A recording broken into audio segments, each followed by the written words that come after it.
Saludos, gente de la Tierra.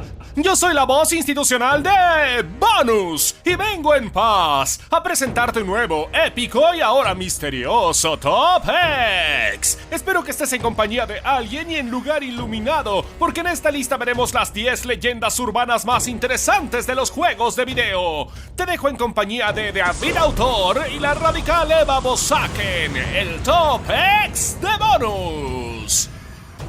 Los juegos de video como industria tienen más de 30 años, y durante ese tiempo se han posicionado como uno de los pasatiempos más populares del planeta. En efecto, el geodo alberga millones de personas a las que les gustan los juegos de video. Y jugar es solo el comienzo. Hay chingazos que lo llevan más lejos y deciden hacer sus propios proyectos. Otros más conformistas, como aquí su servilleta, pues nos damos por bien servidos con simplemente hablar de ellos. Hey, no te menosprecies. Hablar de los juegos y lo que los rodea también es parte de la experiencia, y The Wars es una de las razones más importantes de su popularidad y de este Top X. Ah, claro, porque no todo lo que se habla de juegos tiene que ver con trucos y competencias. También están... las leyendas urbanas. Historias que van desde juegos legendarios hasta exageraciones y datos tan inverosímiles que rayan en la ficción. Aquí veremos las 10 más interesantes. ¿Las más interesantes? Órale, yo pensaba que íbamos a hacer las 10 más escalofriantes. Nel, güey, meterle puro miedo está de la verga. Aparte hay unas que sí son neta, así que para poder hablar de las más interesantes, pues decidimos ponerle así, las 10 leyendas urbanas más interesantes con juegos de video. Órale, hasta suena lógico. Demos paso al número 10. Número 10. Revivir a Aeris. Oh, sí, la muerte de Aeris en Final Fantasy VII de PlayStation. Esa es la versión para videojugadores de la muerte de Jack en Titanic. Pinche Sephiroth, hijo de... ¡Ah, madre! Pero vas a ver, por eso vas a valer verga junto con tu jefa. ¿Me oíste, puto? ¡Vas a valer verga! Como dije, este evento es capaz de tocar las fibras más sensibles de la frágil psique de los jugadores, haciéndolos caer en esquemas de negación que me cae de madres no saquen ni cuando pierden a un familiar. Miles de personas se dieron a la tarea de revivir a esta vendeflores, y las teorías, así como los trucos para supuestamente hacerlo, brotaban por todos lados. Desde cosas descabelladas como terminar el primer disco con todos los personajes en el nivel 99, hasta cosas más aterrizadas como ser lindo con ella y conseguir 100 tissues en el coliseo, eran supuestos trucos para salvarla de la ensartada de Sephiroth. El chiste es que las teorías y los supuestos trucos solían ser complicados, dificultando que alguien pudiera decir, sí, yo lo hice y no pasa nada. Fácil, difícil, no importa, porque todo eso y mucho más resultó ser puro pito. La historia de Final Fantasy VII requiere la muerte de Aeris, es parte fundamental del argumento. Sí, es trágico, pero pues así es la vida, o en este caso, la muerte. Y no hay modo de revivirla, por lo menos no de manera oficial. Ah, porque eso no evitó que los jugadores modearan Final Fantasy VII o que usaran herramientas menos ortodoxas como el Game Shark para regresarla a la vida. Y sí, güey, la neta es que modificando el juego sí puedes volver a jugar con Aeris, solo para ver que al avanzar ya no hay armas ni equipo para ella. Si te sirve de consuelo, el personaje hace un cameo en Final Fantasy Tactics y en la película Advent Children, donde al fin cerraron el capítulo. Y, spoiler alert, el capítulo termina en que está muerta. ¡Ya! ¡Supérenlo! ¡Pinche segundona! Número 9. Las bromas de EGM. La revista Electronic Gaming Monthly, todos la conocemos, pues representa una de las fuentes más frescas y fidedignas de información de juegos de video en el mundo, con excepción del mes de abril. Este es el mes de los gringos inocentes, y EGM lo ha celebrado haciendo bromas a sus lectores año tras año. Algunas veces son cosas completamente idiotas, que obviamente son sátiras, como unos calzones que se conectan con el PlayStation, pero otras veces no, y aquí es cuando comienza a haber problemas. Con una industria como esta, en la que el estudio que hizo el juego cool de peleas del ayer recibe un premio por The Last of Us, ninguna noticia es sorpresa. Es imposible negar que las bromas son creativas, como el anuncio de Mushroom Kingdom Hearts, un spin-off de Kingdom Hearts con los personajes de Mario, el supuesto regreso de Intellivision a la guerra de las consolas, o un código para usar a Simon Belmont en el juego de las Tortugas Ninja de NES, u otro para jugar con todos los James Bonds en GoldenEye. La neta es que uno sí podía irse con la finta, más si la noticia llegaba por alguien más, que es como se propagaba la información videojueguil en los 90s. Probablemente la más infame de sus bromas fue la publicada en la edición de abril de 1992. En esta se establece que en Street Fighter 2, si llegabas contra Bison sin ser tocado y ya con él empatabas 11 rounds, el maestro de Ryu y Ken, que en aquel entonces se conocía como Shenlong, aparecería para retarte y terminar la batalla de una vez por todas. Obviamente eso también es puro pipi. Todos sabemos que si empatas 11 veces contra la máquina en Street Fighter 2, gana la máquina. Pero eso no evitó que los jugadores lo intentaran y fracasaran horriblemente en dicho intento. Años más tarde, EGM volvería a plantear este truco para Street Fighter 3, pero ya estábamos curados de espantos, así que pues ese ya no lo intentamos tanto. Algo interesante de esta broma diagonal leyenda urbana es que las similitudes entre el supuesto Shenlong de EGM con Akuma Gouken y otros elementos de entregas posteriores se sienten más que mera casualidad, como la lumbre en el Shoryuken de Ken, o el Hadoken de una mano de Gouken, o la manera en la que Akuma interrumpe la batalla final. Capcom no afirma ni niega nada, pero está bien. Qué chido que si estas bromas influyeron de alguna manera a la industria, haya sido con una idea así y no con una pendejada como la de los calzones. Ay, Eva, pues hay uno como... pues así como... ¿cómo decirle? Un masajeador que vibra al ritmo de res. Mira. ¡Órale! ¡Qué interesante! Yep. Y... o sea, ¿vibra con el juego y así? Como lo estás viendo. Sí, qué curioso. Oye Dave, ¿todavía se consiguen? En el número 8, Twisted Metal Harbor City. Uno de esos juegos que ha vendido montones de consolas para Sony es Twisted Metal, y no cabe ni la menor duda de que esta es una de sus propiedades intelectuales más importantes. Aunque me cague. No me digas que te caga Twisted Metal. Yep. Órale, yo pensaba que eras fan. Nope. Como sea, la historia detrás de Harbor City es bastante interesante. Resulta que tras el éxito de Twisted Metal Black, Sony anunció que ya estaban trabajando en una secuela. En esta, los mapas estarían más integrados, de tal modo que se sintiera como que estabas jugando en un gran mundo en vez de arenas aisladas. Pero se vio frenado cuando 6 desarrolladores clave se murieron tras desplomarse el avión en el que viajaban a una conferencia. La vida siguió su curso y la compañía se concentró en otros proyectos. Pero un día, una misteriosa carta llegó a las oficinas de Sony. Ay, no. Muy al estilo de Silent Hill 2, en esta carta los desarrolladores le pedían a Sony que mostrara al mundo su último trabajo terrenal. ¡Ay, nanita! Según esto, lo que siguió fue que Sony se puso a trabajar en China en un nuevo título, y así nació Twisted Metal Black Head-On Extra Twisted Edition. Que básicamente es la misma mapa que la anterior, pero con 4 niveles extra. ¡Hey! ¡Hey, hey, hey! Respeto por esos 4 niveles. ¿No ves que esos fueron programados por los muertitos?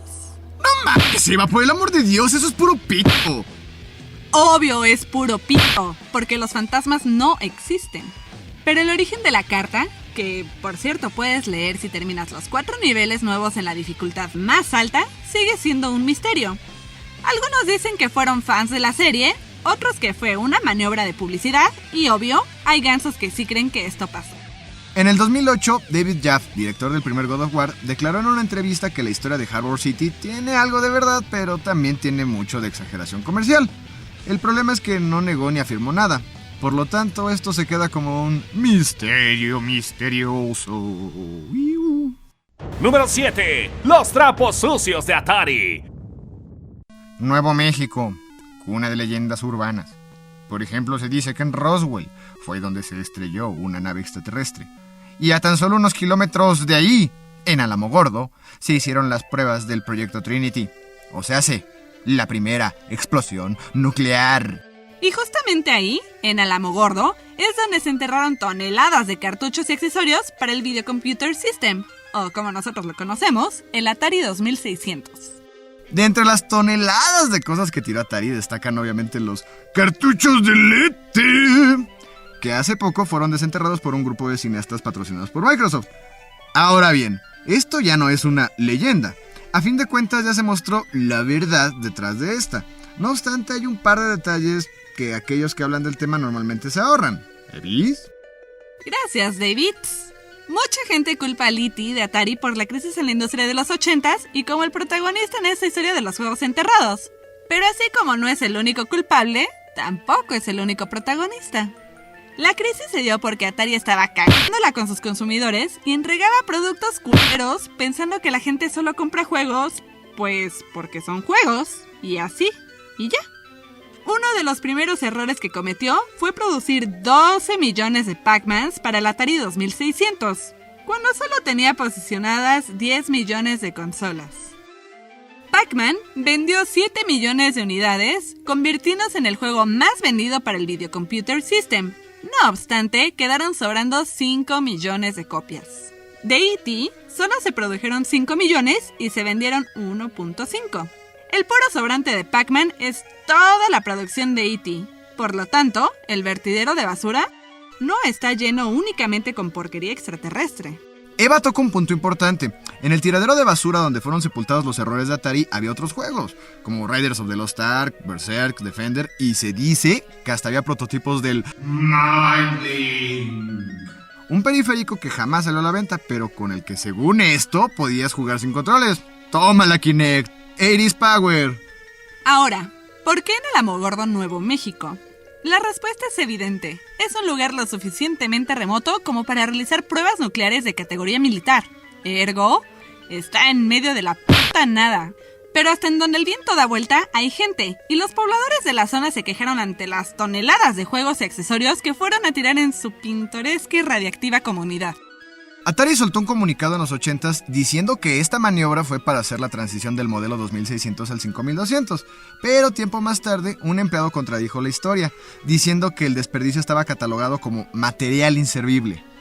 Pues ni tan inservible. Mira que fue el combustible de una leyenda urbana que corrió por décadas. Número 6. Los PlayStations de Hussein. En el año 2000, el sitio de noticias WorldNet Daily comunicó que el otrora dictador iraquí Saddam Hussein había adquirido 4.000 PlayStation 2 para impulsar su desarrollo militar.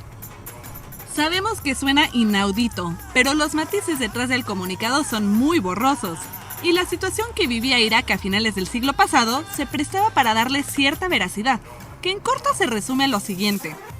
Durante la gestión de George Bush padre, Estados Unidos impuso una serie de bloqueos y sanciones tecnológicas sobre Irak, con la intención de frenar su desarrollo armamentista.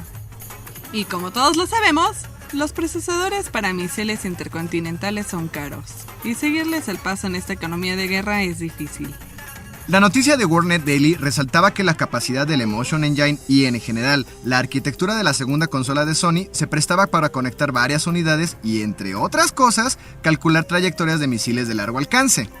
Incluso se habló de que este poder de procesamiento podía ser usado para superar el rezago en el desarrollo de armamento nuclear iraquí. En serio, no estoy majando, eso decía la nota. No, y espérate, también se habló de que 15 consolas enchufadas podrían ser usadas para guiar naves no tripuladas. Si me lo preguntas, la parte más alarmante de ese comunicado estaba en que, entre líneas, nos estaban diciendo que no habría suficientes PlayStation 2 para la temporada navideña.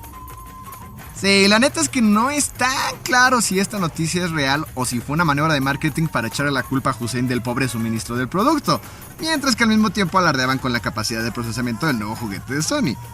A mí se me hace que, igual que con el cuento ese de las armas de destrucción masiva, pura de árabe, mi David, pura de árabe. All your base are belong to us. Número 5. Las muertes de Berserk. Berserk es uno de los abuelos de los juegos de video contemporáneos debido a las numerosas innovaciones que presentó en 1980. Por ejemplo, fue de los primeros en usar varias voces digitalizadas para acompañar el gameplay, generaba laberintos de forma aleatoria, presentó un modo de juego diferente, y oficialmente fue el primer juego de video vinculado directamente con la muerte de alguien. Intruder alert, intruder alert. Peter Bukowski y Jeff Daly, de 18 y 19 años respectivamente, murieron de un paro cardíaco momentos después de alcanzar la máxima puntuación en Berserk, o eso dicen. Aquí es donde el consomé se pone espeso. Según esto, la primera muerte se registró en enero de 1980 y fue la de Peter Bukowski. Sin embargo, hay fuentes que afirman que el primero en morir fue Jeff, que se supone expiró hasta octubre del 82. Llámenme quisquilloso. ¡Quisquilloso! Pero aunque en los 80s no había internet, el registro de un muertito no se pierde. Esta falta de claridad en la información pone en duda su veracidad, así como la de todos los agregados que, por su naturaleza grisácea, se le han sumado a esta historia. Una de las más famosas es que ambos jugadores se petatearon tras imponer un récord de 16.660 puntos. ¿Qué? ¿No lo ves? 666, the number of the beast. El diablo está jugando contigo por fijar la vista en el screen. Lo único realmente claro en esta historia es que alguien murió. ¿Quién? No lo sabemos. Como dijimos, algunos dicen que fue Jeff, otro que fue Peter, incluso se dice que eran amigos. Pero al estar involucrados los juegos de video y un supuesto marcador satánico, esta historia es uno de los misterios más famosos y más antiguos de la industria. Oye Dave, ahora que lo pienso, esto pasó en los 80s, ¿cierto? Ajá. Ya güey, ya. Misterio resuelto. Fue cocaína. Número 4. Ben y el Majora's Mask poseído. Ir a ventas de garage es una gran idea para conseguir juegos a precios de papás que no saben lo que están vendiendo. Sin embargo, uno se atiene a comprar cosas maltratadas, descompuestas o, como en este caso, posesionadas. Esta es la historia de Alex Hall, un estudiante de universidad que, cansado de matar bots en su Super Smash Bros. De 64, se fue a dar un rol para comprar algún juego barato de segunda mano en alguna venta de garage de las casas cercanas al campus donde estudiaba. Tras conectar varios clásicos como F-Zero y GoldenEye a precios de campeonato, Alex pasó a una última casa, donde un viejillo de apariencia extraña le regaló un juego sin etiqueta que solo decía Mayora. ¿Ya ven, bonocerines? Por eso les decimos que nunca acepten cosas de extraños. Resulta que en este cartucho había un archivo guardado con el nombre Ben, el cual curiosamente estaba muy cerca del final. Alex, al ser el nuevo dueño, decidió borrar el juego y comenzar uno nuevo con el nombre de Link. Al arrancar su partida, notó que todos los personajes seguían llamándole Ben, y lo que comenzó como un glitch en un juego de video, se convirtió en una pesadilla de la vida real. Al avanzar, el Majora's comenzó a mostrar más y más glitches hasta el punto de volverlo injugable, cosa que uno piensa se arregla con simplemente resetearlo, ¿no? Pues no fue así. El título permanecía atascado en un limbo sin sentido que no permitía el avance, pero eso era lo de menos. Digo, uno puede vivir con un juego descompuesto, pero con uno que se comunica con el jugador a través de sustos sacapelos. No, con ese no se puede vivir.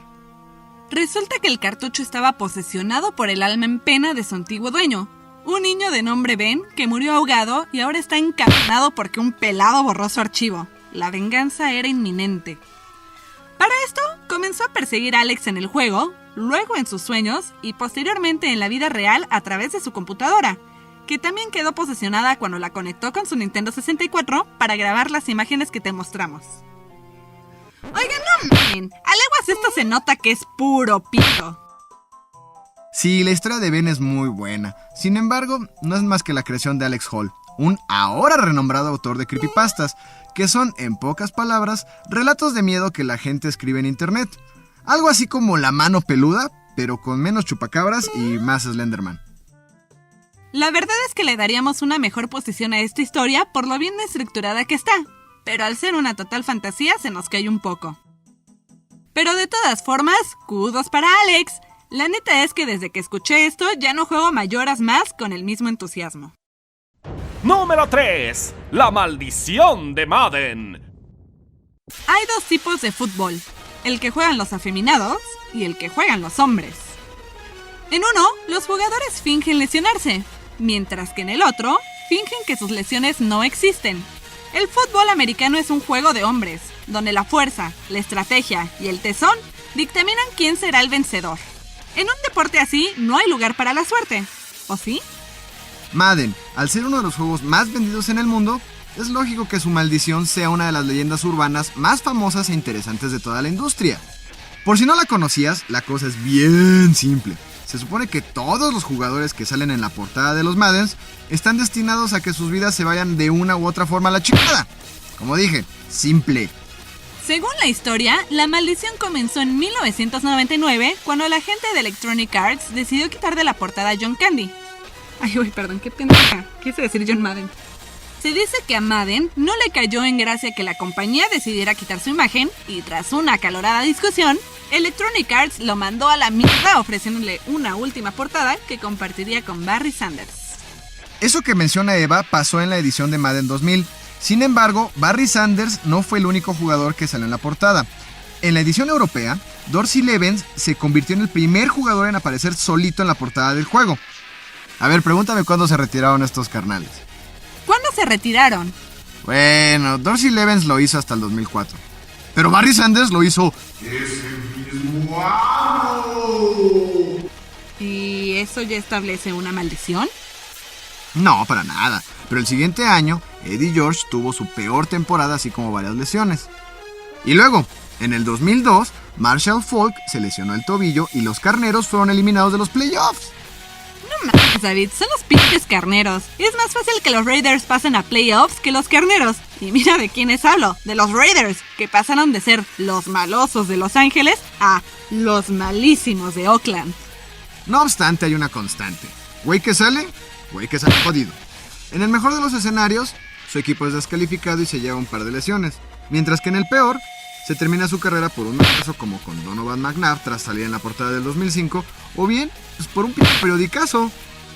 A ver, esto no es más que pura coincidencia. ¿O qué? ¿Me vas a decir que O.J. Simpson y Napoleon McCallum también salieron en la portada de un Madden? Entiendan, esto es un deporte de contacto y de estadística.